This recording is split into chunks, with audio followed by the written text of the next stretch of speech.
pound.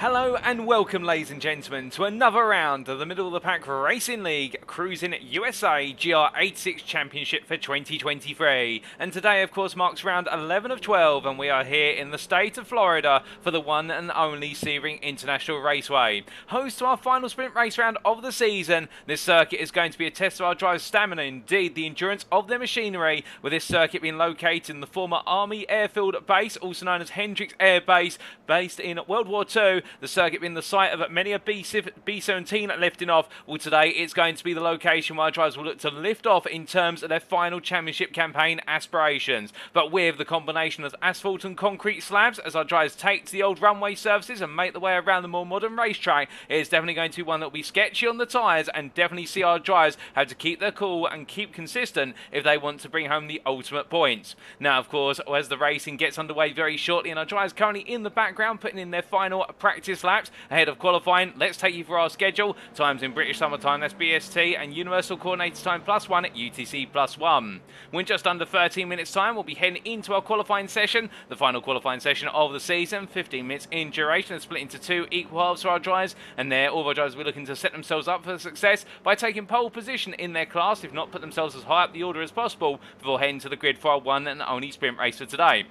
And that sprint, of course, taking place at 3 o'clock this afternoon, and it'll be 30 minutes in duration. No pit stops expected, but it's going to be flat out all the way. But could we see some drivers perhaps overstretch the mark, or others decide to take it calm initially and then try to push on later on in the race and find themselves building up the pace? Well, it's definitely going to be a quandary. But in the commentary booth, you have myself, Paul TX141 Walsh, also known as Britain a Spit, depending on what media you follow me on. And I'll be bringing you all your racing action today, indeed for the remainder of the season. And whilst this broadcast itself is live, we should point out that the racing action you're seeing is post-round. The racing occurred as of earlier this week, back on Wednesday the 5th of April, but we're bringing it to you as if it were live as of this Tuesday the 11th of April, and we've just gone past the Easter weekend, so happy Easter to you all, and you're tuning in live one of two media platforms for your viewing pleasure, either on YouTube at TX141TX or Paul Walsh on YouTube, or the alternative being on Twitch, twitch.tv/TX141. But as our drivers get themselves set and all underway, we say hello to you guys and girls in the chat there, and indeed I do see RR Sephiroth in there, who says, I've been waiting for this, wait to see how many of my incidents you catch. We'll be interested to see. But we do ask, of course, that if you are tuning in and you are the drivers who took part in this, or perhaps you know what happens, do not put any spoilers in the chat for me as your commentator, but also for anybody else tuning in at home who's not aware of what exactly happens. So I've done my best to avoid any potential spoilers, I can assure you of that, but we're all set to go. But speaking of being set then, let's take a look at our calendar. And indeed, we are in the closing stage of the calendar now, with only 2 rounds remaining. And it's, of course, a Florida doubleheader that sees us out in the Southern State Cup, with round 11 being at Sebring, and next week will be, in terms of the actual race date, the 12th of April, but we'll be bringing you to the broadcast on the 16th of April. It will be at the Daytona Road Course. And the Sunshine State bringing us 2 rounds of racing action, but 2 very different circuits and 2 very different races, of course, with the race at Daytona being the feature race, which will see our drivers have to run it out to the maximum and also have that important pit stop. But preceding all this, of course, we give you a quick recap of the Southern State Cup. We started off back in round number 9 at Road Atlanta in the state of Georgia, and that was on the 22nd of March at the sprint of the roller coaster ride of road racing. And then last week it was round number 10 at the Barber Motorsports Park, and we got to see at the Barber's Park that it was an absolute thriller from start to finish, where drivers all pushing on hard in the state of Alabama. Indeed, those curbs catching many out, but also some key results going certain ways, and therefore it does mean that our championships right now are on the threshold in terms of we could be wrapping up 2 of our drivers' championships here today. And preceding the Southern State Cup, of course, we had the Big State Cup and the Midwest Cup. We're not going to talk too much about them today. We'll come back to them full circle in round number 12. Instead, let's go into our championship standings, starting off with our overall classifications. So overall championship-wise, we start off with the Pro Division, and we can see here Jason Landry on 399 points, leading the way now by a grown advantage. That advantage now extending all the way up to 67 points over Aaron Law. And the key theme here is that Jason Landry just needs to finish the race today in order to be crowned champion with a round to spare. But of course, the change for him will he be able to keep his cool in order to be able to do so? Well, I think there's a very high likelihood of him doing so, and it would take an adverse set of circumstances for Landry to potentially not bring home the championship here at Sebring. Meanwhile, Aaron Law continues to fight on as that runner-up driver in the 332 points versus the 320 of Francois Schenk, but with a 12-point gap between the two of them. We could see it go either way between them as points become ever more critical. Indeed, Francois Schenk continues to build that momentum that has really started to flow since the midpoint of the season. John Butler, further what is there, 27 points behind in P4, and right now keeping his eyes ahead of him, but worried about what could lie in wait behind him, with Mika Hendricks wrapping off the top 5 on 279 points, only 1 point clear of Carl Ranieri, with Tyler Dibble only a further 8 points behind. Then 2 points off James D. Carr, before you have a whole 9 points to Jerome Bajulas and James Logsdon completing the top 10 on 255 points. But I think the key thing we can all take here is that run to be inside the top 5 is ever so close, with the fact you have P5 through to P10 only separated by 24 points, and that can very quickly be turned around. Best of the rest in PLM, we have John Lauzon on 206 points, and then Matej Georgiou completing the standings there in P12 on 76 points. We then come on to the prime classification for the overall standings, and we can see here Logan McKenzie on 354 points, what is now 32 clear of his main rival Alberto Alvarez. And for Logan McKenzie, well, it was a day where it could have gone very wrong at Barber Motorsports Park, whereas in the pro class, Jason Landry ran away with a strong run to victory in this class, albeit he was pushed all the way by some of his peers in the prime class.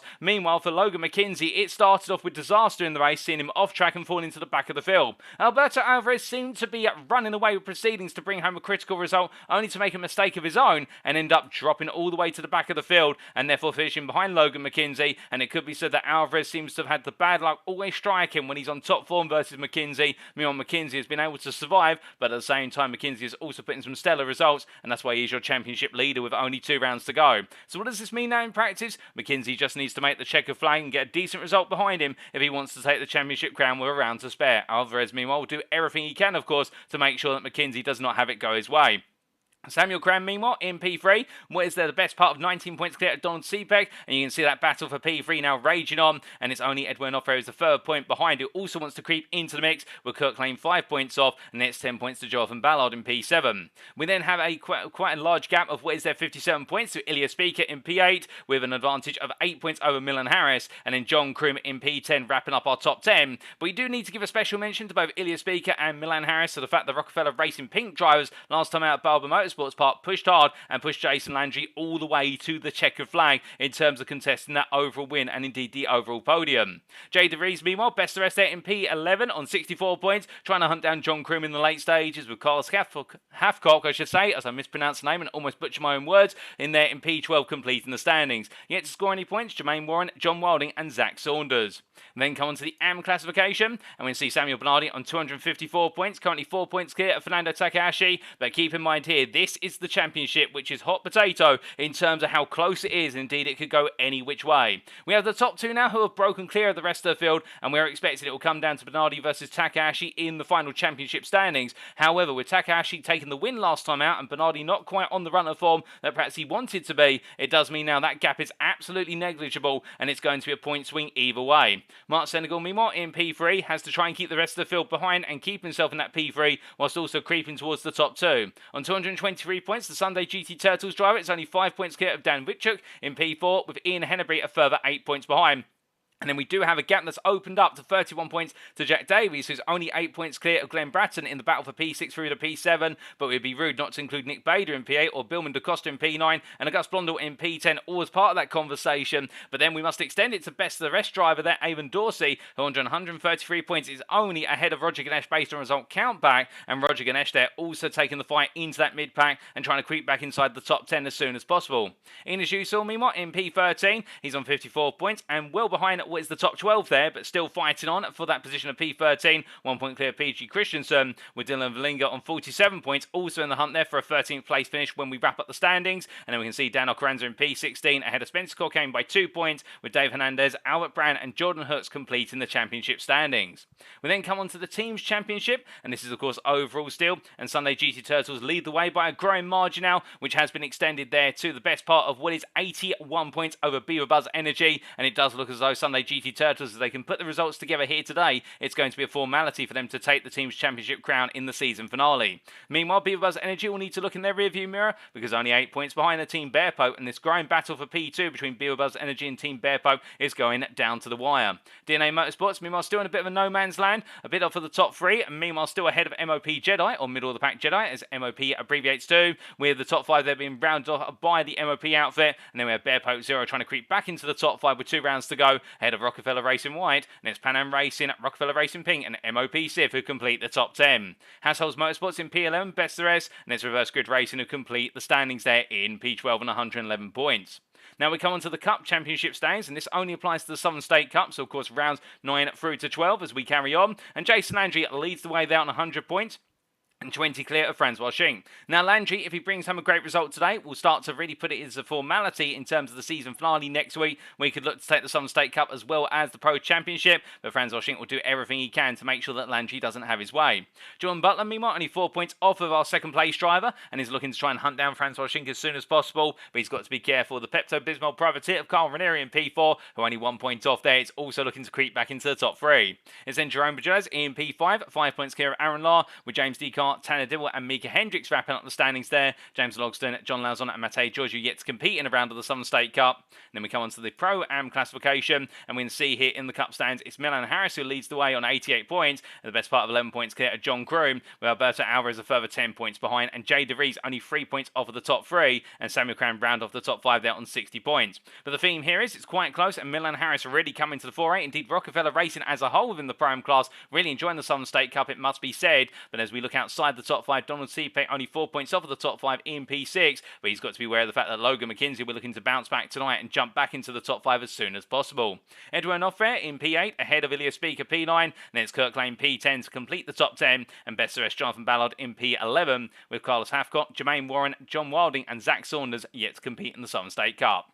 We then come to the AM classification meanwhile, and we can see here Samuel Bernardi leading the way by 72 points versus the 57 at Dan Vitchuk, but the difference between the two of them here growing to a degree, and Ian Hennebury only 3 points off of the runner-off spot there and looking to try and take the fight to Vitchuk tonight.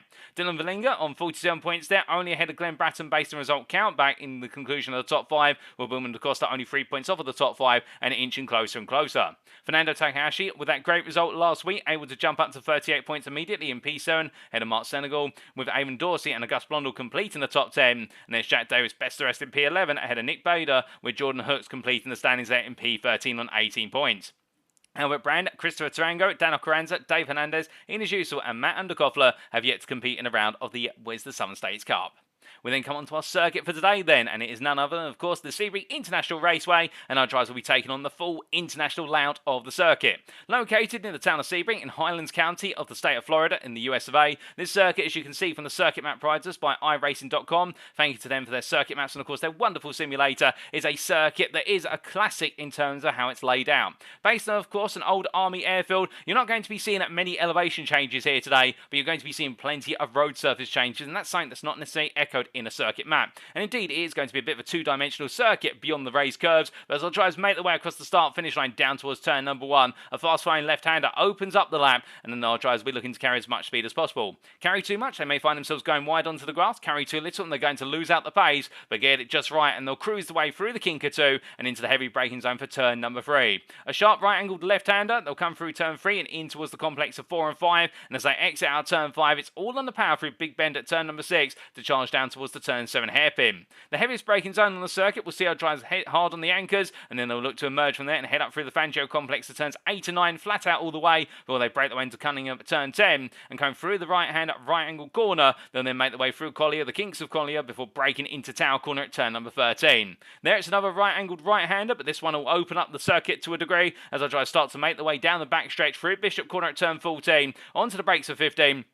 And as they flex their way through Le Mans Corner at turn number 16, it's on to the final backstretch of Allman Straight. There we'll see plenty of slipstream and overtaking opportunities being presented to our drivers before they head into Sunset Bend at turn 17. And well, as the name suggests, it's the corner where as the sun's setting, the sun will be right in the eyes of our drivers. But as they come through the long right-hander, it's a very late apex, it's a very firm inside wall, and also the exit wall they'll have to be careful about. But if they use the full width of the circuit, they may just be leading come the run out a lap and on to the next one.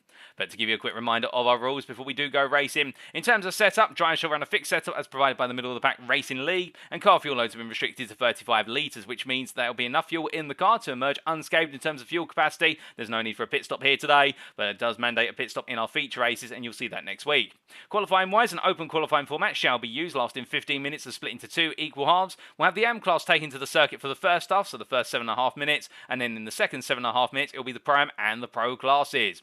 Sprint race wise, the race will start by a grid start, as is the tradition in this series, with each driver having one faster pair available, and a driver shall receive a drive-through penalty if they accumulate 18 or more instant points. And should there be a major incident at the race start, so on the opening lap, a safety car may be deployed at the discretion of the race director. Otherwise, the safety car shall not be deployed during the race. Well, that's enough rules, regulation, everything in between. I know what you're all here for, ladies and gentlemen. You're here for the racing, and so am I. And as we get ready to go racing, we do look to one Logan McKenzie as he makes his way on around the circuit right now. And he knows that destiny and fate is potentially in his hands today if he is able to bring on home a decent result behind Alberto Alvarez or ahead of him in order to take that Pro-Am Championship crown with a round to spare. It has been a long campaign for the Tide Privateer, and he'll know it better than most when the stresses have been high and Alvarez has pushed him every step of the way. Every round it has been McKenzie versus Alvarez at the very front of the Pro-Am class. They've had some of their peers also contend, but for the most part the 104 drive really has had to be on the defensive from the outset, from start to finish. And will we see more of that today? Could this be the round that defines his championship, or will it be the round that leads it to go down to the wire at the season finale in what is Daytona next week? Well, we're going to see that very shortly. We also look further around to Samuel Bernardi, the AM driver here, current championship leader, but only by 4 points. And of course he'll have it on his mind here that with Fernando Takahashi bringing home that win at Bowen Motorsports Park last week, he will not want that pressure to continue to follow him all the way to Daytona. He'll want it done and dusted today, or at the point whereby he's able to get the result over Takahashi, and therefore it'll go down to the wire either way most likely, unless we see an adverse retirement for one of the pair. But you can imagine that Bernardi will want the biggest possible points all over Takahashi, so that way he is able to simply take it to cruise control when we do head to Daytona. But conversely, Fernando Takahashi will have other ideas, and he really is the man right now with all the momentum behind him. But speaking of momentum, it's time for qualifying, ladies and gentlemen. We'll be right back in approximately 1 minute.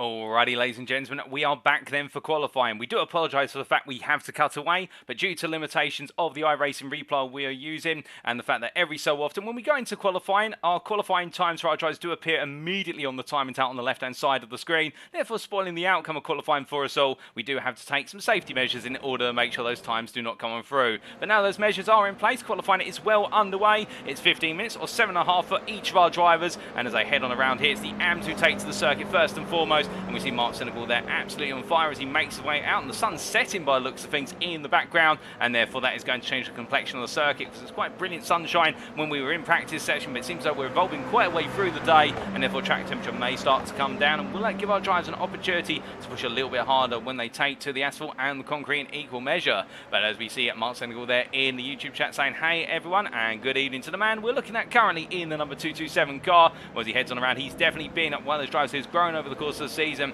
He's always been a contender to be inside the top 5 in each and every race, but right now he's definitely pushing hard to go for podiums in the AM class, and who can blame him when the Sunday GT Turtles drive really rising high, and he's going to show us, well, it's not just Jason Landry who's the big name in the team, but also Senegal in his own right delivering those critical results for the team championship.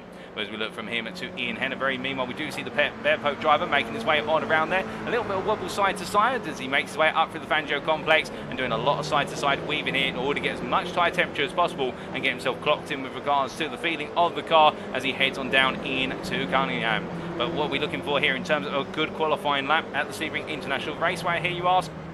And the challenge around here is you really do need to feel comfortable with those road surface transitions. There's multiple transitions over the course of the lap, and we're going to see those really kick off very shortly, particularly in the run out to tail corner at turn 13, all the way down towards turns 14, 15 and 16, where we start to head onto the major concrete slabs, which will of course make up the old runways. But as we see here, Henneberry making his way on through turn number 14 now. The feeling in the car, you really do want to feel absolutely composed with the car and comfortable, and in doing so, then you can really start to push it hard and extract that lap speed. Every mile now is going to be critical around here, and also a little bit of slipstream would not go amiss, particularly if you can find it down the Allman Straight in the run from turn 16 to 17, and even earlier on the lap coming out of turn number 7 and up towards turn number 10. As our drives head on around, we do look from what is there. Henneberry up to Mark Senegal once again. He heads out of the final corner. He's going to take us around for the first flying lap of this qualifying session as we jump on board with our driver.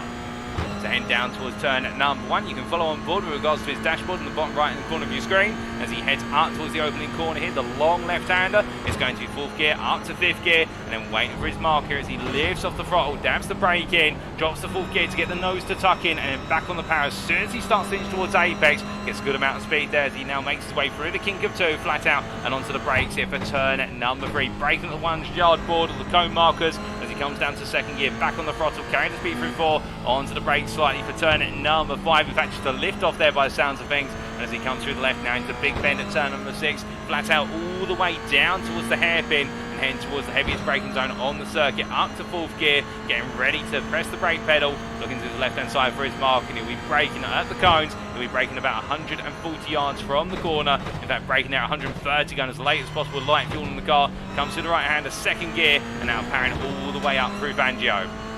Gets a brief breather at this point, albeit he'll need to do some steering input as he makes his way through turn 8, the right-hander, and then the gradual left-hand kink of turn number 9 as he heads all the way through. Gets himself set up for turn number 10, and again looking to his left-hand side for his brake marker cone, and braking there approximately what is about 110 metres or 110 yards, we should really say, using the proper unit, going in to the corner and coming on through at the left-hander and all the way up through turn number 12 very shortly. He'll be coming on through in towards tail corner at turn number 13. Onto the brakes here, braking 100 yards from corner apex and down to 3rd, down to 2nd, riding over the curve, and now up towards turns 14 and 15 he goes, completely flat out all the way here, once again through turn number 14, through Bishop's Corner, but needs to start positioning the car nicely as he cuts over the curve there, and then brings the car close to the 2nd left-hand apex, brings it all the way over to the left-hand side to open up corner apex, drops it down, drops it gear, the car slides, he just about catches it, but he lets Samuel Bernardi on through, but Senegal there just losing the rear end, and that was the downshift on relatively cold tyres that's still warming up, and also that transition of weight, and that's the thing here as well. You've got so many road surface changes, but also direction changes later on in the lap, and catching the car's ever critical, but it's a nice catch there by Mark Senegal, but it's definitely going to upset the lap, and we jump off the car right now as he makes his way down Allman in towards Sunset Bend, but as he comes on down, that was the majority of the lap there on board with Mark Senegal, but we'll catch another lap later on this qualifying session as he makes his way through Sunset now, but meanwhile the driver is heading around to complete the first qualifying lap of this session. It is Samuel Bernardi, the AM Championship leader, and well, given the fact we've already had 5 minutes of the session complete, they're only really going to get 2 laps around here. It's a 2.5 minute lap time. Samuel Bernardi takes a 2:28.729 initially, albeit he's going to have to find a little bit more time out there as we've got plenty of drivers looking to head on through, including here Fernando Takahashi, as we see Avon Dorsey goes crucial pole at 2:28.020, and he is 6 tenths faster than anybody else so far, with Jack Davis being the leader of the anybody else pack. And as we now see it, Takahashi making his way to the line. What's it going to be this time? He goes P2 there, 2.5 tenths off of Dorsey with 2:28.278 coming on down. And through the left-hander, well, we have had it confirmed in the YouTube chat by Mark Senegal. There was a bit of a slowdown as well for Samuel Bernardi, with Senegal losing the car coming through turn 15. And I think we're waiting to see what Bernardi can deliver on a clear lap as a result. But meanwhile, as we look to Dylan Valinga heading across the timeline now, or is it going to be for him as we see the 247 cross the line?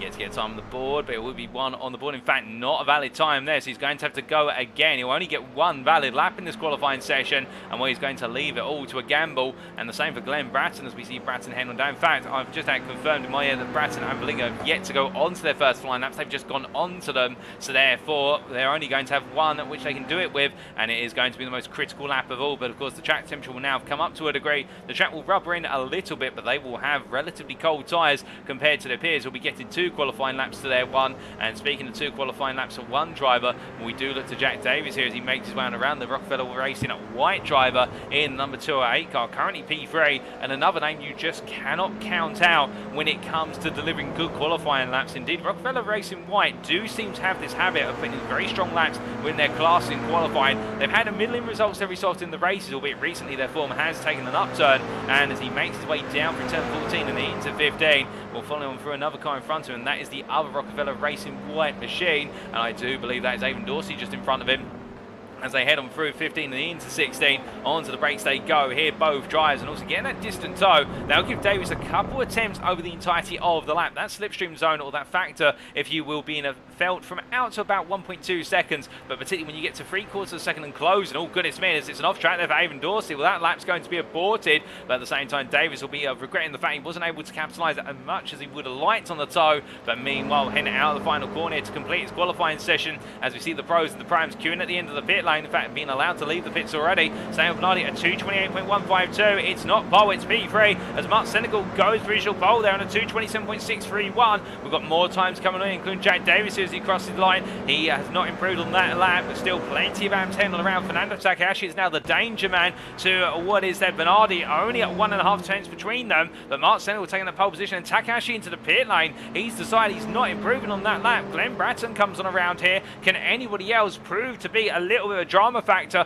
with regards to our AM Championship contenders? As Brown crosses the line, he goes P8. We've then got Billman DaCosta coming to the line. He's currently P9, 3.1 seconds off a provisional pole. And what's it going to be? He improves, but it's not enough to move up places. And then lastly, we do have Dylan Valinga, who heads to the line, the only AM without a time on the board so far. And what's it going to be for him as he comes to the timeline? I think this might be towards the end of the pack, but it's enough for P9. He's managed to get ahead of Billman DaCosta by what is 4 attempts the end. That's the AM qualifying session complete, and subject to confirmation with regards to off tracks, which we can't tell you about because this is a replay file and not the live times that we do have, which would validate whether any laps have been invalidated by off tracks. We are going to presume that Mark Senegal is on pole by almost 4 tenths over Avon Dorsey, and what a lap that has been from the AM driver. And given the fact that right now 4 tenths is the gap between him and the rest of the field, and the rest of the field is quite closely matched, well, could Mark Senegal potentially run away with proceedings? That'll be the big question come lights out and away we go in the race. But meanwhile, we see a little bit of a coming together here for Carl Ranieri and also DNA Motorsports driver. I do believe that's Tanner Dibble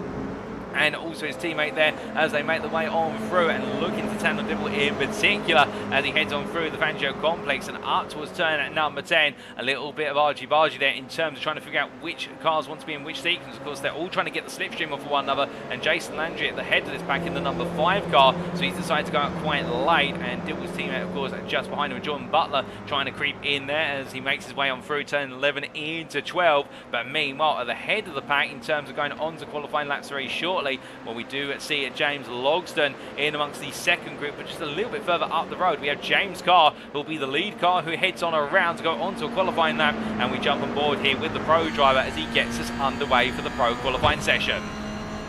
Making his way down towards turn at number 1, then building up the speed, as much momentum as possible as he heads into the opening corner, again ready to drop a gear from 5th to 4th very shortly, bringing the car down, a little bit of speed there shaved off, tight line there to the apex wall, and as he makes his way out of turn number 1 and down towards turn number 3 he goes, flat out all the way before stamping onto the brakes here, braking at what was then 90 yards to corner apex, fighting the steering wheel, and as he comes up through turn 4 into 5, well, this is going to be a meaty lap from James Carr, already flying hard as he clips the curve and the car goes loose as a result. James Carr just pushing it a little bit too hard there as he now tries to bring it back together, but there it was, literally fine margins that were the difference. But meanwhile, as he's lost out, other drivers are carrying on, and we'll speak of the drivers who are pressing on at the moment. We've got James Logsdon heading on through here, and he's in a little bit of a no man's land right now. He's not really got anybody to try and profit the tow off of.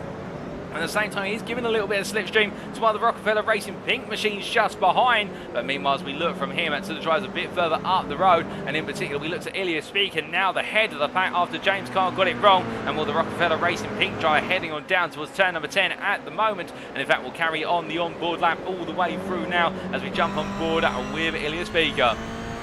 Heading through turn number 11 and into 12 very shortly, the Kinker 12, and you can see how it tries taking those curves, absolutely merciless in terms of the fact they raise one side of the car up, and it really does upset the balance of the car, because these GR86 Cup machines very light, very little horsepower to them, and with a thin wheelbase as well to go with it. It's a car where you have to chuck it into the corners, carry all the speed with the momentum, but it does mean the car's very unsteady. If anybody tuned in to what was the opening round of the GR Cup America Series in real life recently at Sonoma Point, the opening 2 races there, you will see just as those cars slid through the chicanes at Sonoma, and we're seeing similar antics here as we see Speaker making his way out to turn number 16 and down onto Allman he goes here. Nice run through Le Mans corner in 3rd gear, powering his way all the way down towards turn at number 17, building up the speed now, and Sunset Bend here, we can see the sunset in the distance, and it's going to be a little bit disorientating as he maxes out the revs I should say, as much as possible, and now breaking his way into the final quarter, takes a deep entry line, going in at 50 yards, and as he makes way around there, quite close to the inside wall, but going a little bit wide as the understeer creeps in. Not a perfect execution from Speaker, but still he'll know he's got one more lap available to him as he heads to the timing line here, and you can see Logan McKenzie right behind him. McKenzie picking up the mother of all slipstream as he crosses the timeline there, and that is a 2:27.148 for McKenzie. The Speaker at 2:27.931. Meanwhile, more times coming on through here. James Logston goes provisional pole in the pro and overall categories with 2:26.916 in the 42. The Team Bear Poke driver, always the force to be reckoned with when he's out on circuit. I mean, we've got more lap times coming on in very shortly, including one from what is Samuel Gran, as we see the other Bear Poke machine heading to the line with its distinctive pink rear view wing mirrors, and as he makes his way across the timing line there at 2:30.097, and it does look as though for Cran at the moment trying to find a bit more pace out there. We've got even more drivers heading to the timeline very soon, and that includes Jason Landry and Tanner Dibble, and in fact Jordan Butler goes at pole of everybody in this long slipstream train of Landry, Dibble and Butler, and Carl Ranieri by comparison can only go P2 there, despite the fact he's picked up the triple toe as they make their way through turn 1 and into turn 2. But now with only 1.5 minutes remaining, they will get the overtime of course at the end of this qualifying session, so we have 15 minutes plus the final lap that all of our drives are on. And as they head on around now, all of our pros and primes will know they've got to deliver everything. But looking at that time and tell, the one thing that really does stand out at the moment for one driver who's not on circuit, because of course he competed in the first half of this qualifying session in the AM category, Mark Senegal currently in P7 and pole sitter, and he would have, if things finish as they currently stand, 4 primes in the form of Harris, DeVries, Onofre and Speaker between him and Avon Dorsey, and that will be a major achievement for him. As meanwhile, John Butler, they're getting very close to the rear end of his teammate, and I think Dibble would be looking at his rearview mirrors and thinking, okay, I'm giving you the toe, but don't get that close. As they make their way through turns 8 and 9, we do look from them up to Francois Schenk, who meanwhile making his way down through Bishop Corner at turn number 14 in the number 18 car, and looking quite comfortable, but unfortunately not comfortable in terms of those timing towers at the moment, in the fact currently P14 of everybody, and that is not going to be a strong qualifying position if that is where he does indeed end up qualifying. I think he's trying to get a little bit of a distant toe over some of the primes in front of him, including that Mika Hendricks. Not Mika Hendricks, my apologies, that's Milan Harris over in my board, but as we do look to Milan Harris making his way on and down here, we can see going up towards Sunset Bend, and this will be his final lap on the board. Logan McKenzie's going to be the first driver to head on around. He may actually just creep in one more lap, McKenzie, as we see McKenzie heading to the timeline. It's going to be very close. He may just get one more lap. And McKenzie does technically get another lap in. Whether he'll use it or not is another question. But Alvarez, meanwhile, goes at prime pole initially at 2:26.735. He will not get another lap, so McKenzie will have to do it all on his final lap in a very lonely circuit for McKenzie. But as more drivers make their way on through, we look to the back of the group as they make their way up towards Sunset Bend. And here comes John Butler and also Tanner Dibble. Now they're side by side here going on in. I believe it's going to be Butler who takes the initiative, and Dibble's going to make the sacrifice. As meanwhile, Jason Landry at the head of this group, he's had no time available to him, but as Butler comes on through, Butler's improved in the majority of the lap. He's even gone purple in subsector 3, and as they head to the timeline, what's it going to be now? Will Landry cross first? Landry does not improve. John Butler goes even faster. We're 2:26.111. He is 3.5 tenths faster than second place man Carl Ranieri, who to be fair has had an absolutely phenomenal qualifying session in his own right, but that's the majority of qualifying all said and done. But in fact, we have had Logan McKenzie also head to the pit lane, so qualifying is complete, ladies and gentlemen. And well, as we do see a couple of drivers parked up there, including what is Milan Harris, it is going to be John Butler on overall and pro pole. On pro and pole, it will be Alberto Alvarez who starts P5, and then AM pole will go to the P9 driver on the overall grid, and that is Mark Senegal there. But congratulations to all of our pole sitters, and well, it has been a close qualifying session, but Jordan Butler absolutely nailing it in qualifying. And there is no doubt about it. 3.5 tenths the difference to the rest of the field. But look there, that top 10 really close together, with Ranieri, Dibble and Landry only separated by 1.5 tenths, and Alvarez a further 10th off. With Alvarez can get a good start, and if McKenzie finds himself being pushed down the order to a degree, it may just work out for Alvarez here, but he's going to have to rely a lot on results going his way and not the other way, in terms of McKenzie having a difficult day in the office. And that's the thing when you are the pursuer in the championship and you're running out of time and you can't really control the points anymore. In terms of winning's not enough, you need your opponent to also have a difficult day in the office. You just have to simply keep your head down, focus on what you can do, and then let things play out in terms of lady luck. But meanwhile, as we see here, this qualifying session just being closed down. Adam Ballard and what is there, Tanner Dill just parked up for us. It's nice to see the GR86s, and of course this car very popular at the moment. In fact, in the United Kingdom, where how from, they only brought 1,000 GR86s to the UK, and they sold out before the first one was released to customers. They sold out within the space of, if I remember correctly, 3 weeks. And they're a popular car, and a car that on the road has gone to right the wrongs of the original Toyota GT86, and indeed such a popular car now around the world. It has got its own official series on both iRacing and also in real world motorsport, and of course the motorsporting version of the car tuned by Toyota North America's Gazoo Racing division. As you can see there, that Toyota badge in full splendor, and the Rockefeller Racing white livery accompanying it in the form of Adam Ballard. But in the 129 car at the moment, we are only approximately a minute away from that transition to the grid now. Indeed, as all of our drivers park up in the grid lane, well, we do look to Samuel Bernardi, who are a little bit further back there and in his pit box at the moment. He'll be thinking about the fact that he's qualified ahead of Fernando Takahashi, but what does he need to do in order to make sure Takahashi stays behind the championship? He needs to hunt down Avon Dorsey and then go harrying after what is Mark Senegal, who in P9 will be a long way away if those qualifying laps do stand.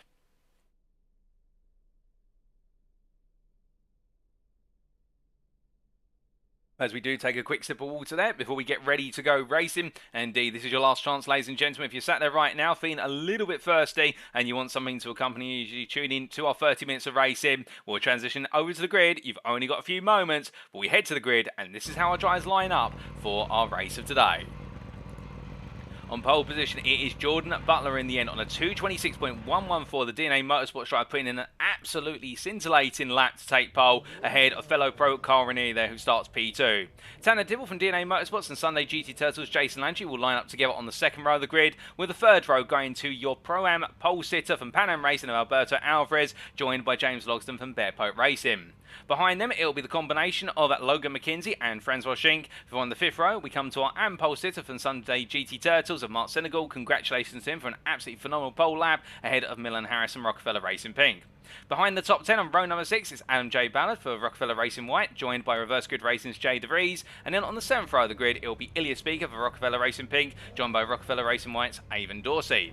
Samuel Bernardi starts off at 8th row, being joined by Bear Pope Racing's Donald Cepek, with row number 9 going to MOP Jedi's Fernando Takahashi, joined by James D. Carr. And then the top 20s round off by Bear Pope Zero's Kirk Lane, followed up by Jack Davies from Rockefeller Racing White.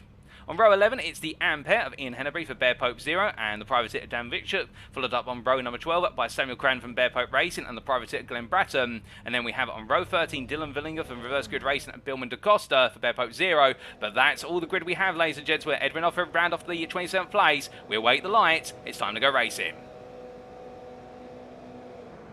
It's lights out and away we go for round 11 of 12 here in the Cruising USA GR86 Championship, and Jordan Butler gets us away as he makes way down towards turn number 1 at a distance, and behind him, meanwhile, Ranieri and Dibble started to size one another up as they head into the opening braking zone here. Look at Landry as well, trying to go all the way around the outside to get the cut back off the corner, but as they make their way on through the opening corner, meanwhile, we look a little bit further back and you can see all the drivers safely navigated turn number 1, a couple going a bit wide, a couple staying tight, but they all make their way onto the brakes here, and as they do, Butler holding on to lead with Tanner Dibble following the DNA Motorsports pair, really making this race start work out to their advantage. Meanwhile, side by side a bit further back here, we have Kirk Lane versus Fernando Takahashi. Lane on the inside into turn number 5, Takahashi on the outside, and for Takahashi in particular, he needs to make ground. He can't afford to lose any as they make their way down towards the hairpin at turn 7 for the first time.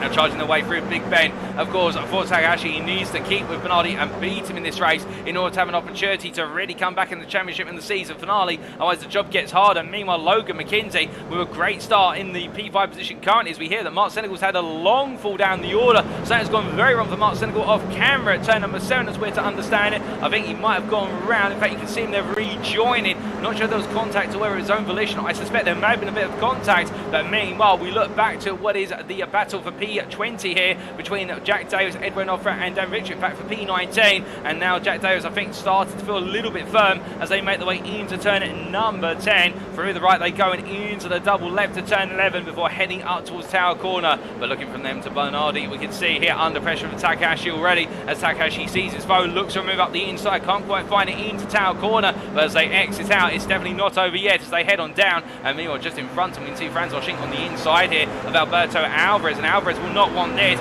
after taking pole position in the class. And McKenzie has found his way through very rapidly. Alvarez has gone backwards by comparison by 3 laps. We didn't quite see the story of that. I think it all happened in turn 1 up to 3. But the key point here is that Alvarez has lost 3 places. McKenzie's gained 2. And in all, the combination, Francois Schinck now comes on through. And Alvarez will find he's got 2 pros between himself and his prime rival. But as they head down the Allman Straight here, you can see it in the long line. John Butler leading this race ahead of Tanner Dibble. And the DNA Motorsports pair just gradually trying to break away. As meanwhile, look a little bit further back here to Billman DaCosta versus Glenn Bratton. DaCosta on the inside. He's now peeled over to the racing line as Bratton also falls behind. Where is there? Avon Dorsey. In fact, that's not Avon Dorsey there. He's fallen on behind with Samuel Grant as they make their way through turn at number 17 very shortly. Meanwhile, we look to the head of the pack as they complete 1 lap.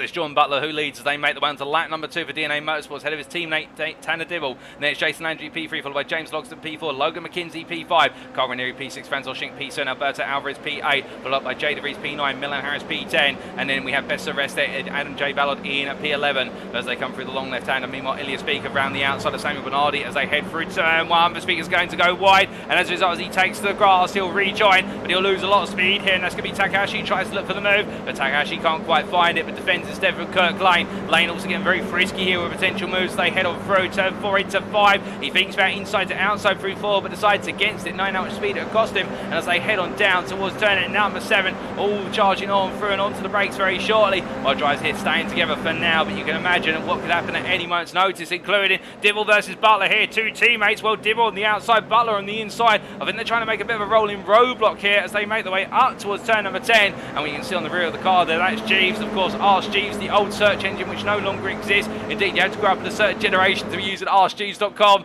as they make their way through turn either up towards 10. Well, I don't think we can ask Jeeves at the moment how this is going to play. It's too close to call. But meanwhile, looking back to Alvarez here, looking for a move already on Francois Schinck. He wants to regain that P7. He's then got to get to Ranieri, followed up by McKenzie to try and make the championship go to the wire in the prime class, but they make the way through 11 up towards 13. Both drivers right now are really pushing hard. Alvarez going a little bit deep out of 11, goes defensive into 12, and just going to set him up for success through 13. Schinck tries to turn in, but there's no way through there. He can't cut it back on the apex. Meanwhile, as they make the way on down now towards Bishop Corner, further down the order, we've had a bit of an incident for Ian Hennebury, who's had to be towed to the pits. We're not quite sure what's happened. Unfortunately, we can't get a replay of that. But meanwhile, just behind what we're watching is Jay DeVries now looking for the move on Schinck. He looks up the inside here into 14, but it's all for naught, and instead it takes him off racing line. Milan Harris getting close now as they head through 15 into the long corner at 16. You can see them all rolling the way through. The body roll absolutely pronounced on these cars as the reverse grid racing drive continues to charge on, and we jump on board with DeVries in the 1-2-1. Now making his way down towards turn at number 17. Well, very shortly here, he's going to be thinking about what can he do into Sunset Bend. I think the bigger question is he needs to think about turn number 1 rather than Sunset here, because he goes for a move right now. He's going to cost himself and also the driver in front of him a lot of time. It's going to open up the door to Harris and Ballard behind. Come through the right-hander he goes. DeVries going for the late run to the apex. That's going to give him the charge out the corner. But a little bit of understeer creeping in from the dirt here. Bounces his way from the outside wall. And as they make the way down, well, now it's going to be Harris who looks around the outside. This is the battle for P3 in the prime class. What is P9 overall? And as they head down towards turn 1, it's Harris all the way around the outside. Can he get it done here? Or will DeVries just simply give him the elbow out to the grass? Well, in the end, there's no such run of canter. Instead, they simply go side by side, and both drivers there are very cautious about how much room they give one another as DeVries holds the position for now. I think Harris will know he can take a bit more speed around the outside next time, and I think DeVries will also recognise that in fact he can be a little bit less conservative, but to be fair, respectful racing between the two of them never goes astray. And meanwhile, we look from them back up to Alberto Alvarez. Oh, good, it's me up for DeVries. It all goes wrong coming out of turn number 5. A brief touch to the grass of the rear right tyre as we look away and look back, and right now trying to get himself back on circuit, but not the way he wanted it to go. Meanwhile, starting to push on a little bit here. Dan Victor looking for the move versus Wes Davies in the battle for them in the AM class as they head on down. And this is in the battle for P3 in the AMs as they break their way into the next corner. And we're Mark Samuel falling all the way to the back, and Samuel Bernardi up to P11 in the AM class right now. And overall, we should say, and your leader in the AM class, it is really opening up in terms of who can be on that final podium spot, given that Fernando Takahashi is in P2 in the class, P14 on circuit, and these guys are battling P17 overall. But it's the final podium spot in the AM class that's ever more critical in their minds as they make their way down towards turn at number 10. It's going to be a brief hiatus in terms of the battling. I think it'll only be moments away before they go fighting once again, as meanwhile we look from them back up to the leaders overall and in the pro class, and this is Tanner Dibble who leads ahead of Jordan Butler. Well, Butler took the pole lap, but Dibble's taken the lead position, and as they make their way through 14 and down towards 15, we say hello there to the Grimy One in the Twitch chat, who says, good to see you at it, miss you at GTSRL. Well, good afternoon to Grimy. Do miss the guys at GTSRL, but focusing on the here and now. Number 69 driver of Dibble keeping it calm and collected as he comes up through the right-hander, and we're doing everything he can here to try and keep Jordan Butler at bay. Of course, he'll want to give a toe to his teammate because there's the team championship on the line just as much as the pro championship, but also they won't want to fight one another too much because otherwise this will bring the likes of Logsdon and Landry and Ranieri all into the mix. And then you've got Logan McKenzie. You can see they're a little bit further off of this top 5 battle right now, but the prime leader 9, all he needs to do is stay with it and lead in the prime class. But into the final corner they go. Logsdon up the inside here of Butler, looking for the move. Ranieri on the inside of Landry as well. They go 2 by 2, but a little wobble there for Logsdon as he comes on through the corner, has to collect the car and back off the throttle, and now this is going to cause Logsdon to drop to the back of the group as they make their way across the timeline down towards turn 1. They go once again, but now it's going to be Landry versus Logsdon in the battle for what is their P4 as they come into a long left-hander. It's going to be Landry on the inside, Logsdon on the outside. McKenzie gets ever closest, but Landry defends as they come through 1 and down towards 3. Still down the right, your picture is Landry. Logsdon still on the left. Onto the brakes they go, and at long last I think they will start to settle down as Landry covers off P4 for the time. And up towards turn number 5. Meanwhile, we look from them to Francois Schinck a little bit further back, and Schinck still in a battle with Alberto Alvarez. And right now, I think Schinck will be saying, well, Alberto, if you weren't in this position so badly, get a move on and drag me up to the pros. And Alvarez right now in return will most likely be saying, well, Francois, if you're so insistent, just let me pull you up to the next pack, because I need to hunt down Logan McKenzie. Both drivers are having their own aspirations, but meanwhile, we look back to Carl Ranieri, starting to feel a little bit of pressure here from Jason Landry as they come through turn at number 7 and up towards the Fangio complex of 8-9 they go. But as they charged away on through, flat out all the way, you can definitely see how this group is gradually falling backwards to what is their Alvarez and also Schinck, as both drivers are starting to creep closer. And Renee looking for the potential move here versus Butler into turn number 10. He goes to it late on the brakes, but Butler out brakes him now on the wider line and gives himself more opportunity to carry speed on through. Meanwhile, as they make the way up towards Tower Corner, Landry also now looking in the mix, and Ranieri in fact has to go defensive here as they come into the right-hander, and Landry will look for a cutback here as he decides to use all the entry curve, goes to the cutback, clips the apex curve,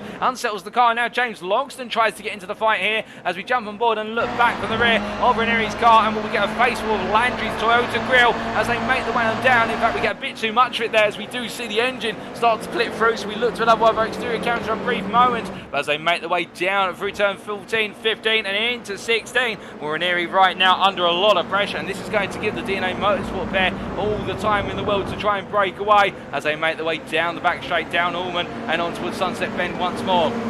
And it's not just battles at the very front of the field, we've also got battles going further down the field, in fact including Kirk Lane versus Fernando Takahashi for P13 overall, as we see our drivers heading into the final corner here for what is the 4th time of asking under the race conditions. But meanwhile, looking a little bit further back, we have Edwin Offre looking for the move versus Bernardi, and well, this is going to be the prime driver trying to come on throughout the inside of your AM driver at the moment, as Bernardi has had an off circuit quite recently and has dropped down from the lead of the AM class down to P15. When Offre's going to try and make it P60 as he gets the nose ahead on the inside there of Sunset Bend. They emerge from the corner 2 wide, and Offre gets it done for now. Meanwhile, we've also got Davis versus Dorsey behind the two Rockefeller Racing white tries exchanging blows as they make their way across the timeline and onto the next lap. But heading into turn number 1. Meanwhile, Takahashi still under pressure here from Kirk Lane, and well, the AM leader right now, he'll want to gain more places, because do remember that our drivers score points based on overall finishing position, not class finishing positions. That incentivizes everybody to try and finish as high as possible. It doesn't matter if they're leading in class or not. They still want to gain as many places, in effect, to become the overall winner of the race for maximum points, the maximum 50 that they could accrue. But Takahashi are currently battling with Lane for P13, and the problem will be with this, he'll be gradually pushed back to an off-ramp Bernardi. It'll be Bernardi who's the biggest threat to him, of course, given the fact that those two are in a dead heat with regards to the AM Championship, with only 4 points between them in the favour of Bernardi going into this round. But Lane stuck behind Takahashi at the moment, does not try and push the move here into turn number 7. And as they come through the right-hander, well, things are going to be calm, but it's the calm before the storm as we move our way now into the second third of this race. We've cleared the first 10 minutes, and now we move into that period of the race where drivers will need to be conscious of the fact how hard they push the tyres could affect how comfortable the car feels come at the final 10 minutes, when the tyres really do start to feel the pain in terms of that early wear. And also that's where you want to go for the moves of the car being as light as possible and minimum fuel remaining. But meanwhile, we look here from the battle for P13 down to the battle for P20 as Jay DeVries looks to move up the inside of what is there, Valinga, and as the two of them go through the right-hander, it's going to be a change of pace, so the reverse grid racing driver makes the move count and moves up into P20, and that for him in the prime class is going to move him up into what is a P7. But as they come through the right hand, and meanwhile Mark Senegal up the inside there of Valinga himself, and the AM driver trying to recover after taking an absolutely phenomenal pole lap in the class. An early mistake at turn 7, or early incident we should say at turn 7, upsetting all the run. But the Canadian right now fighting on, and he's moved his way back up into what is P6 in the AM class, but he knows there's still plenty of places to go, and he's got plenty of time still out there on circuit. Meanwhile, we look from them back to your overall and pro leaders, and this is Tanner Dibble ahead of John Butler and Carl Ranieri. But Ranieri here looking to make it what is 3 wide almost into the final corner. He goes up the inside of Butler and looks around the outside of Dibble, but the problem here is that Butler will cut back on the inside. Now Ranieri will need all the speed he can carry as he looks to hold that inside line into turn number 1. You see immediately Dibble reacted by giving the toe to Butler as they make their way down towards turn number 1 now, and Ranieri being hung out to dry on the inside line. He still has positional authority here as they come into the corner. He can force Butler to have to go deep, and as they make their way for the left hand, that's exactly as it plays out. As Ranieri takes that inside line, he gets it covered off an apex. Butler cuts it back, but is there going to be enough of a run here through 283? Butler's got the overspeed, but has he got enough time on the brakes? I think he will. Ranieri there on the outside again as Butler holds the position. The DNA Motorsports are working together to try and make it a 1-2. Bit of contact there as they came out 4 into 5. Ranieri's still there, and Butler right now really being hounded as they make the way through Big Ben. Down towards 7 they go, and we'll look at Jason Landry coming on through with Ranieri having to back off of the apex of turn 5. Well, Landry's picked up the spot in return and heading onto the brakes now. Well, I think Ranieri here not too impressed with the fact he's essentially lost the place. We're just trying to make one, and Landry trying to go all the way around the outside of Butler. But Butler, we do know there's one thing he's very strong, and that is making the car incredibly wide and obnoxiously slow on apex if he needs to. And when we say that, that's not to besmirch his reputation, but he's one of those drivers you do not want to have to try and gain a place of. When he goes full defensive, he puts himself right down, entrenches himself thoroughly. But as they make their way down towards turn number 10 at this point, Landry looking around the outside, and the same for Ranieri behind as Ranieri makes the move on Logston as Logston tries to come on through, but no such luck. Meanwhile, Landry outside to inside, he gains the place. It's a poor run off of turn 10 into 11, and John Butler loses 2 places, the run of 1 corner as they come up into the right-hander of Tower here. But of course, well, he's gained in one part of the lap, can be lost in the next one, and all of them will be very aware of that. But the one driver right now who's gained everything is Tanner Dibble. He's got a 1.6 second advantage as a result of the battle in behind, and he's just running away with this. And Landry's task now will be to pull everybody back up to Tanner Dibble. They were equal in pace in qualifying, and as they make their way into turn 14, well, Landry will be hoping that Ranieri simply looks at this situation and goes, right, the enemy of my enemy is my friend, as the old saying goes, and right now we need to be friends to hunt down the common enemy, which is the race leader. As they make their way out to turn 16 and down towards 17, down the Allman Straight, they charge once more, and you can see as well how now we do have Alvarez creeping into the mix here a bit further behind, and he's just on the heels of Logan McKenzie, so the prime battle for the lead is definitely going to hot up as they head down Allman into Sunset, and we reach the halfway point of this race by the time they get to turn 1 on the next lap. But coming on through, we look to McKenzie here, and McKenzie, we look at his rearview mirrors and thinking, oh great, I know who that is chasing me down right now. Well, definitely, and I don't think he's going to have much more time to think other than continue to put those laps in, and Alvarez in return, he'll be looking at this and thinking, absolutely right. I've finally got a clear run. I've dropped what is Francois Schick 2 seconds behind. I need to go for this as Alvarez. It's the fastest lap of the race as set by anybody in any class. It's a 2:26.284. Alvarez is definitely on a mission to win. As they come through the long left-hander at turn number 1, you can see how this top 7 battle started to run off into the distance, and then we do have a bit of a growing gap to Will Schick versus Milan Harris. The P8 as they come into turns 2 and 3, and then battles further down the field. Well, they do include whereas Mark Senegal chasing after Jay DeVries in the battle for P18 as the two of them make the way into turn number 1. DeVries goes a little bit deep, and Senegal is just going to simply loop it up the inside here and think about holding the position all the way down towards turn number 3. It's not a battle for class position, it's just overall, but Senegal in fact not carrying enough speed into 3, decides to back out there and let it go and try again a little bit later, as we're hearing that Fernando Takahashi has had to come into the pit lane due to technical issues with the car due to an off track, and we're not exactly sure what's happened. What we do know is as a result, Samuel Bernardi right now, he's back in the lead of the AM classes. He battles side by side with Avon Dorsey down into turn 7, but can he make it count?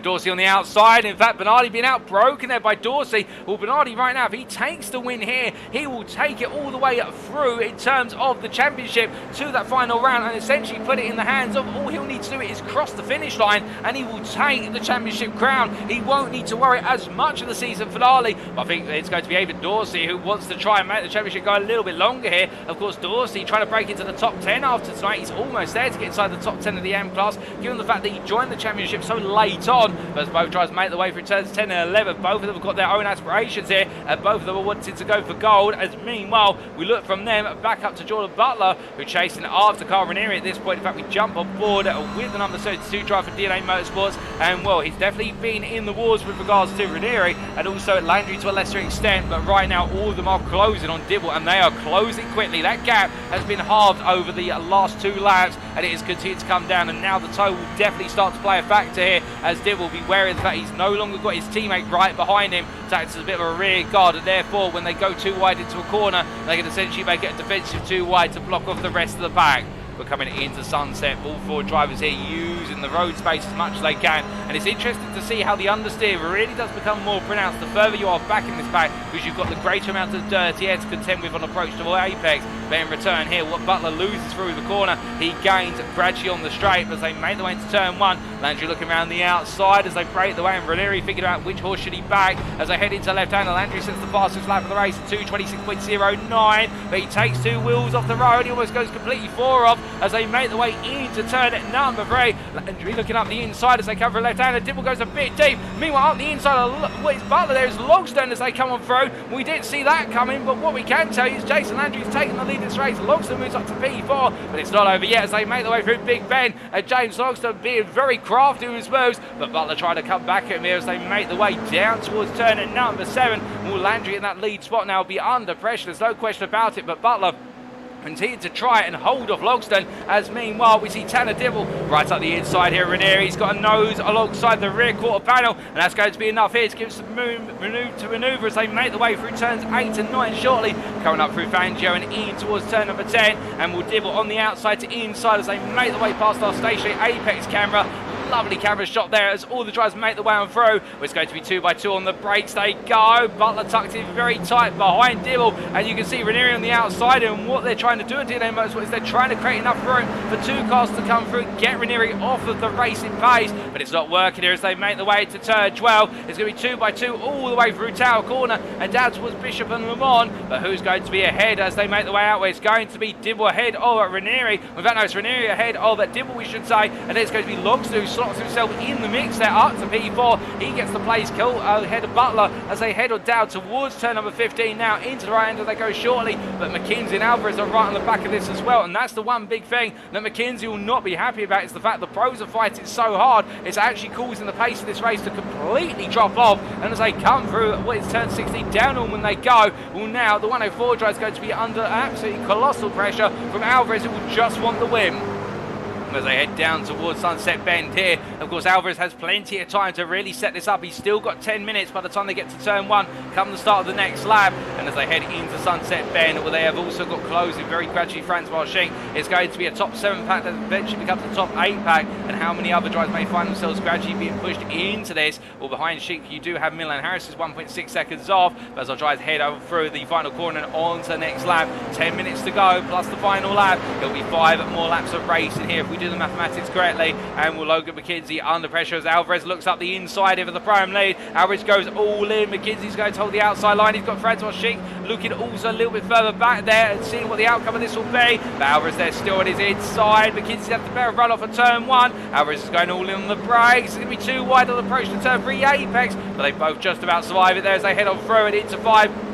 And McKenzie stays ahead in the battle for now. You can imagine that's Alvarez just taking his first shot on the move. And meanwhile, a little bit further back in the battle for what is P3 in the AMP class, where Mark Senegal for Sunday GT Turtles continues recovery drive. And Dan Vitchuk has been very calm and consistent. We haven't really talked too much about him. Well, the 213 drive under pressure for Senegal, who looks up the inside and immediately snaps it on the brake and gets it done there for P3 in the AMP class. P17 overall. His next target will be Jack Davis, who's just up the road. And will Jack Davis P2 in the AMP class, P16 overall, will now know that he's got the full might and brunt and bear of Mark Senegal chasing after him. And it's Ava Dorsey who's 5 seconds up the road from him, who is your AM leader at this stage of the race. Samuel Berardi has dropped down to P22 off camera. We're not exactly sure what's happened there for Berardi, but it's not worked out the way he's wanted to. Meanwhile, up the inside there into turn number 10, it's Alberto Alvarez on the inside of McKenzie, and he gets it done, albeit McKenzie, I think, not fighting this too hard, given the fact he knows all he's got to do is finish well here today, and that will seal the championship with a round to spare. But Alvarez there briefly loses connection for a moment. Hopefully that's not a sign of a wider failure incoming. Of course, it'd be the equivalent of an engine failure in real world motorsport. And meanwhile, as they make the way on down towards Le Mans corner, you see Francois Schenck right on the heels now. Logan McKenzie will be looking at this and thinking, okay, I don't need to fight you, Francois. And at the same time, Francois will be pretty much saying the same thing, which is let's just work together to chase after the pack in front. But will they do that in practice? That's the question. As both drivers there, of course, when you're behind the wheel, there's 2 types of head for a racing driver. There's the racing head, and then there's also the one that's a bit strategic. I can tell you right now, that won't have been going for the mind of Jordan Butler, as the DNA Motorsports driver has gone round on the exit of Le Mans. And what I suspect there may have been a little bit of grass involved on that as he tried to come out the corner. The rear left tyre just taking to the grass, and as he tries to get the power down, it may only be 230 brake horsepower in these machines. But even then, with the loss of stability with the grass and trying to get the power down, front engine rear wheel drive, it's caused the car to go on around. And I think Butler has had a little bit of a tap to the wall as well, but he's dropped all the way down to P12 and he's out of the hunt for the pro lead at this time. But meanwhile, we look back up to the pro leaders and also your overall leader, Jason Landry, who continues to hold on to the position as he makes way through turn number 1. And behind him, we've got Carl Rodriguez and James Logsdon as this top 3 is now starting to creep away, albeit not quite dropping what is their Tanner Dibble. But you can see how they're really pushing now as they make their way into turn 3. And it is night time here. The headlights are fully on. Lovely to see as I try to make the way around. And of course, when you have to resort to the headlights, it does change the complexion of the circuit. They do say that racing at night is a completely different quality to racing during daytime. And indeed, the circuit as a character is a very different beast when you do not have all that ambient lighting available. But meanwhile, I can tell you 2 beasts that go toe-to-toe here. It's Alvarez versus McKenzie. Alvarez around the outside on the inside, I should say. It's McKenzie went around the outside. But Alvarez immediately comes back on the brakes here into turn 7. They go 3-1, but Francois Schenck on the outside. Schenck turns in, gives a little bit of a love tap there to rear McKenzie's car. And as the 3 of them make the way up towards turn number 10, well, Alvarez there having another little bit of a connection loss, but he's brought it back. But he's leading the paddock class with a lovely move as they make their way into the braking zone. And as they come through the right-hander, well, Alvarez will be looking to defend as much as he can here, as we do say hello in the Twitch chat there to the real forward Jizzle. Good afternoon to you, good sir, as they make their way through at turn number 10, up towards 13 they go, and Alvarez doing everything he can right now to keep his calm and carry on in this battle. But I think McKenzie's got other ideas, and Schenck as well. Well, we're thinking, can you two just let me through for once, because the pro lead is literally only 2 seconds up the road, but it is running away very rapidly as they make their way down towards Bishop Corner. But meanwhile, looking from then to Edwin Offroad, who's battling side by side here with what is there, Jordan Butler. And Butler trying to go around the outside and Offroad running in P6 in the Prime class. not quite on the pace of the top 5 at this time, but he's got bigger concerns behind him right now in the form of a pro driver who wants to try and recover his race as soon as possible. I think the two are going to work together in the run through Bishop into Le Mans, and then they may swap places heading into Sunset for the simple reason they'll only lose time if they fight hard through this complex sequence of corners. But as they head up towards turn 16, I think we can see they're already a setup for attempt by Butler to try and get the run out of the corner. In fact, turns a little bit too early, and that's going to bleed off the speed rather than enable him to gain. Meanwhile, as we look from them to a little bit further down the order, here is Dan Vitchuk, who right now pressing on, as I think Ava Dorsey has slipped off circuit. In fact, we see that Dorsey looking the wrong way, looking towards the inside wall. He's gone round at turn number 15, and Ava Dorsey, your AM leader, has now relinquished the lead, and you have a new leader in the AM class, and that is this man here, Jack Davis, who Rockefeller Racing White's 208 driver. I think he's not going to quite believe it when he gets the update come the timeline, when he comes around and sees the pit board, the fact he's now leading the class, and he's leading by 2 seconds over Mark Senegal, who is coming at him, and an incredibly fast rating knots. The last couple of laps, Mark Senegal has been lapping on average at least half a second faster than the rest of his peers. You can see him there in the camera shot with what is there, Jay DeVries ahead, but then it's Davis and then it's Mark Senegal. We have got Butler in the pit lane as well, and I think for Butler it may be an issue on the car that he's having to get repaired as they come through turn number 1. But charging away on through, and we haven't had any further information. I think in fact it may have been a drive-through penalty for Jordan Butler now that we do think about it. But either way, Jack Davis here continues to hold on to P14, Mark Senegal just behind. Meanwhile, at the head of the field in the pro class battle for P4, we have got what is here Carl Ranieri ahead of Alberto Alvarez, and Alvarez your prime leader, with Ranieri dropping off slightly coming out of what's the turn 7 hairpin, and now Ranieri under pressure from the two primes, and McKinsey watching and waiting as they break the way into turn number 10. Alvarez round the outside, and this is brave stuff from Alvarez. He's got the greatest amount to lose of everybody here, and Alvarez gets it done. I think there Ranieri, to be fair, being a little bit respectful to the amount of space he could have given to Alvarez. He could have squeezed him a little bit more, but the Pan Am Racing driver absolutely delivering, and he's not holding anything back. He is going to get a win versus his prime peer as a minimum. I think that's the one thing he set himself to today, given the fact that every time he's been leading the prime class, it has always been McKinsey who's found a way to get ahead and stay there to the very end. And we saw that, of course, at Bowen Motorsports Park last week, where Alvarez had an open goal, and somehow it all did not go his way. And as they make their way down towards turn number 16 right now, with the 167 driver with only 3.5 minutes left to go, he leads the class. He's got a 1 second advantage over McKinsey, and he's going to try and run this to the very end. But meanwhile, as we look back up to your pro leader here, Jason Landry, he's still got Logston and Dibble squaring off behind one another as they head up towards Sunset Bend. It's going to be this time Logston on the outside, Dibble on the inside. Dibble tries to make the move here. Logston lets it go initially under rotation, but as they clear the apex, you'll notice now that Logston will try and build up the speed once again, all the way through the right-hander and down towards the timeline. 2 more laps to go after this one. Indeed, they cross the timeline onto the penultimate lap. Dibble now looking on the outside. Meanwhile, we've got Logston on the inside. We've got Landry on the outside as well, racing line, and Logston going all in here. He wants to retake the P2. It's going to be a gamble, because of course every time they fight one another they'll let Landry gain a little bit more time, but Logston holds on to P2 for now, heading out towards turn number 3. Will he go defensive here? No, he simply stays on the racing line, and Dibble follows him through in that regard. Meanwhile, Alberto Alvarez in P4 in the second pack of cars here, holding on to the position versus Carl Ranieri as they cover through the left-hander and charge it up towards turn 5 they go. It is going to be a little bit of calm here between all the drivers, all waiting to see who's going to potentially make a mistake on this lap. It's the final lap, is where they'll want to make the moves. But meanwhile, looking further back, we do see Edwin Offrey currently running P11, and what is there, P6 in the prime class. He's got the pressure of James Carr, the pro driver, looking to gain places. Of course, James Carr having a difficult start to today with regards to this qualifying session, having a much better race now as he continues to gain places. But as they head down towards turn at number 7, you also have Adam J. Ballard just ahead in P10 there, the final spot of the top 5 of the prime class, and Offred looking for that move as soon as he possibly can. They head on to the brakes, no change at the moment. They all wait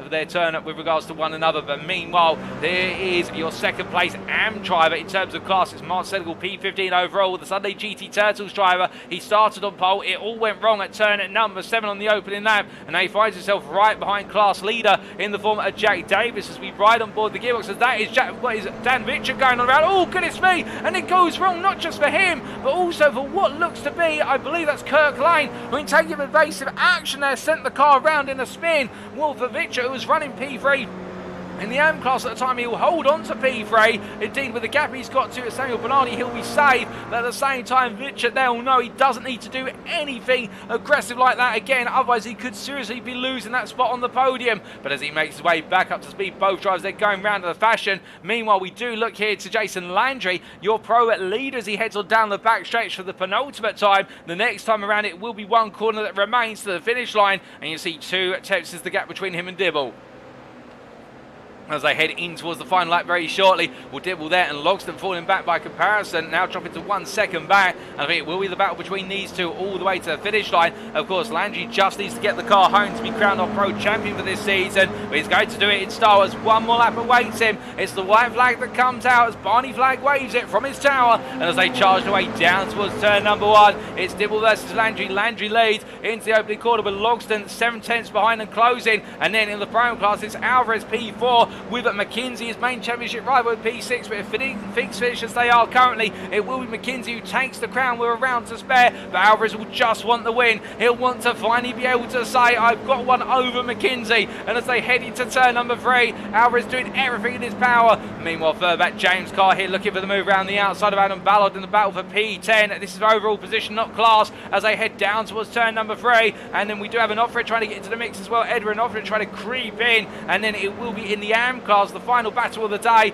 between the leaders of Jack Davis of Rockefeller Racing White and Mark Senegal. Both drivers have had very different tones to the race, and Mark Senegal has been the man to beat on pace, but he's not had a race that's been instant free. Conversely, Jack Davis right now trying to hold on for as long as possible. He's not had the pace, but he's had the consistency and the instant free situations. As they make the way through turn number 5, Davis has just got 1 lap left where he's got to keep his cool and carry on. But meanwhile, just heading into turn number 7, we can see the Rockefeller Racing White machine of Adam Ballard making its way out to 7, and it's a run wide there for James Carr as he takes to the grass and he rejoins. It's going to be enough for him, takes the place for P11 as Ballard holds on to P10. But as we look from them up towards your race leaders overall and in the pro class, making the way through turn number 13 at Tower Corner, it's Landry who's literally being attacked by Dibble from corner to corner, from straight to straight. And as they head down towards turn at number 15 very shortly via Bishop at turn 14, well, Landry doing everything here to hold on as we ride on board the gearbox and look back from the rear of the Sunday GT Turtles machine. Onto the race they go here, and will Dibble ever so close,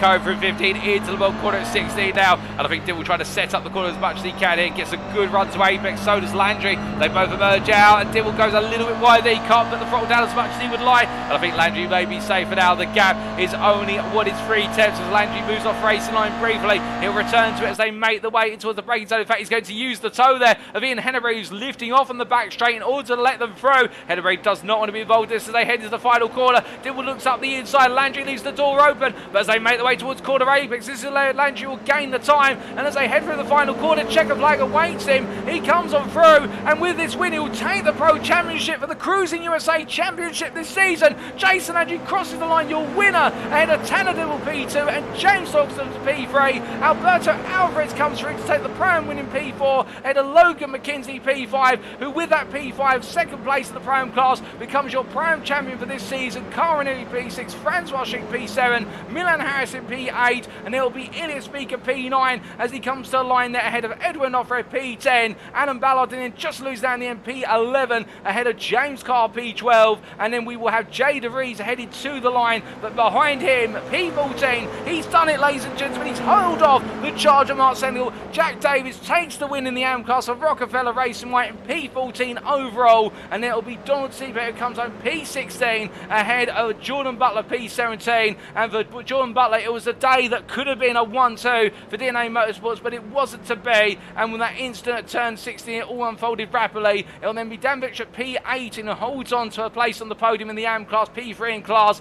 Kurt Lane P19, and it'll be Samuel Bernardi who comes home P20 there. It's P4 in the AM class. He's finished ahead of Fernando Takahashi, but it will go to the wire at Daytona. He'll gain points, but it won't be enough to give him too much of a comfort barrier, that must be said. Dylan Valinga will hold on to a spot in the top 5 in the AM class, P5 in class, P21 overall for the reverse good racing driver, and the Billman DaCosta P22, and then we do have Fernando Takahashi who shortly comes on through to take P23 over on in the AM class. That will equate to what will be a P7, and he'll now know that in the final race of the season he needs to get as many points as possible. He needs to beat Samuel Bernardi, but he needs to finish inside the top 10 in the AM class to take the championship crown away from Bernardi, as it will then be Samuel Cran who comes home is in one of the last but not least positions of P24, albeit we've still got 3 drivers out there, including the Bear Pope Racing driver, as he makes his way through the final corner. And give him a round of applause, ladies and gentlemen. Whether they've been up the front or towards the rear of the field, been absolutely spectacular from start to finish in this race. As you see the 160 driver headed to the timeline here. Wasn't to be his day today, but so he's got one more race to have redemption. As Avon Dorsey as well, leading at one point in the AM class. It will unfold in dramatic fashion. P25 for the Rockefeller Racing white driver, and it'll be Glenn Bratton who's the last driver. I think he's missing a wheel, in fact. He's got collapsed suspension on the front left side, but he is going to get to the pit lane, or in fact he'll get across the line as the privateer here doesn't give up. He never surrenders, and he comes to the timing line there, P26. And as he crosses, we can see the race leaders coming on through, and of course they're on their cool down lap as Jason Landry absolutely ecstatic with his win, and Bratton finishing on the line. And you see Landry there puts it to the wall. He's done with the car. He knows he's not driving it again for a while, and I think the team won't be too pleased about the fact that they have just shaved a lot of value off of the car through Landry's antics. But still, Francois Schick P7 there. And then it wasn't to be his day today to potentially be on the pro podium, but still fighting on hard. And we did have a driver who finished a lap down in the form of Ian Hennebury in P27. But what a race from start to finish, ladies and gentlemen. Unquestionably one of the races of the season in terms of the highlights of the racing. But indeed, we now take a look to the race results, subject to any stewards' inquiries.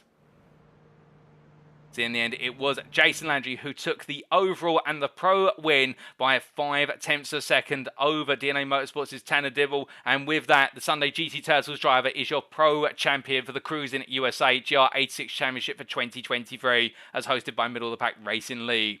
Tanner Dibble in a brilliant P2 finish at James Logston, the Bear Pope Racing driver. And indeed, Logston, where credit is due, really being quite subversive with his attacks on his opponents there in the run through the corners, but in the end only able to get the P3, but he was looking for the potential win. But still, the American definitely pushing everything he could into the car on those final couple of laps, and sometimes being subtle and subversive can be just as powerful as being brash and bold under braking. As then we see in P4 your Pro-Am winner for today, Alberto Alvarez from Pan Am Racing, albeit despite the win and finally getting one over on Logan McKenzie, it has come a little bit too late in the championship. And with that P5 for Logan McKenzie, it will be the championship crown awarded one round early to the privateer there in the Tide Machine. Congratulations to him. And indeed for Alvarez for finally bringing on home that aspired win. And indeed McKenzie of P2 in the Pro-Am class. He'll be absolutely pleased as punch with that, because it's the result he needed.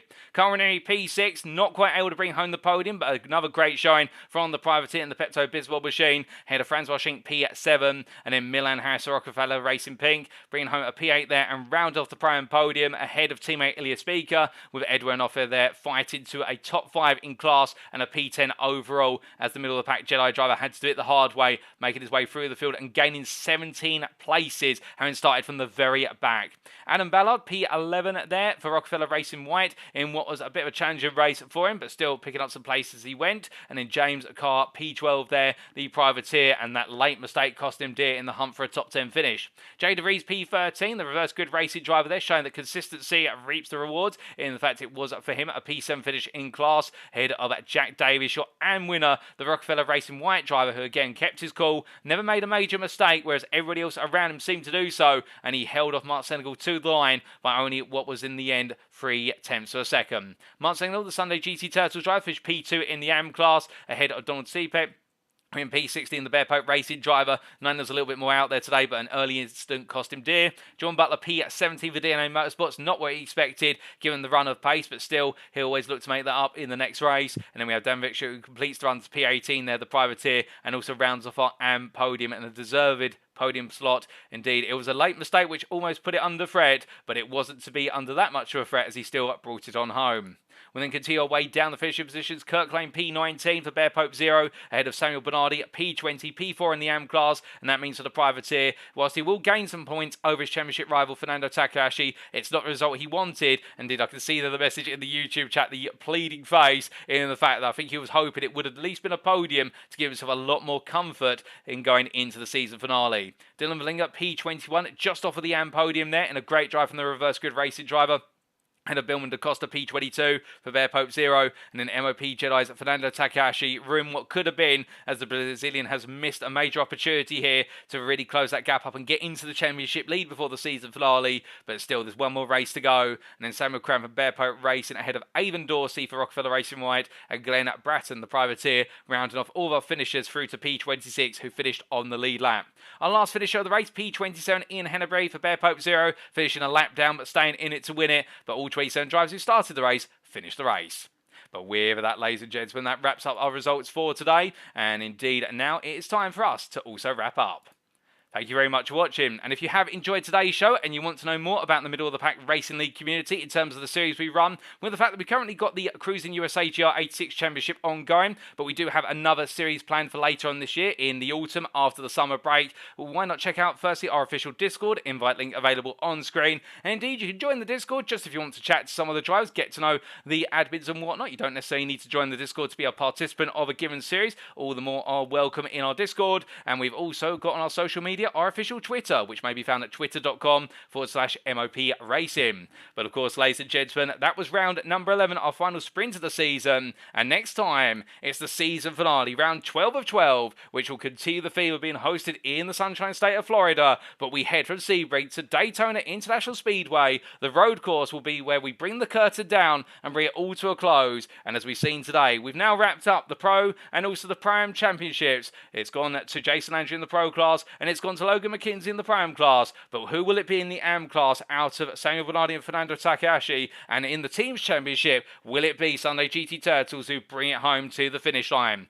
Well, we'll find out all of that and more on Sunday, the 16th of April 2023. Reserve the date, ladies and gentlemen. You won't want to miss it as this championship comes to its end. But until then, we have been the Middle of the Pack Racing League. I've been your host and commentator, Paul TX141 Walsh, also known as Britain Spit, depending on what video you follow on. And until next time, remember to stay safe, stay well, stay smiling, but most importantly, remember to stay on track. Good night.